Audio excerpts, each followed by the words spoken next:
यानंतरची बातमी कल्याण डोंबिवलीतून. कल्याण डोंबिवलीतील मनसे राष्ट्रवादीचे कार्यकर्ते आता शिवसेनेमध्ये प्रवेश करतात. उपमुख्यमंत्री एकनाथ शिंदेंच्या निवासस्थानी हा पक्षप्रवेश पार पडलाय. त्यामुळे आपण पाहतोय की ठाण्यामध्ये मनसे आणि राष्ट्रवादीचे कार्यकर्ते यांनी एकनाथ शिंदेंच्या निवासस्थानी हा पक्षप्रवेश केलेला आहे. कल्याण डोंबिवलीतील सर्व राष्ट्रवादी आणि मनसेचे कार्यकर्ते आता शिवसेनेमध्ये दाखल झाले.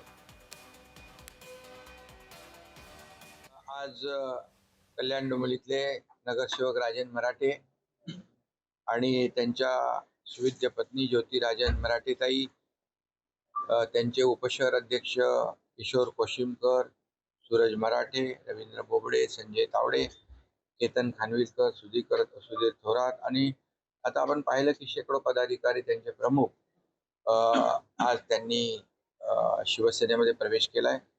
मी त्यांचं मनापासून शिवसेनेमध्ये स्वागत करतो.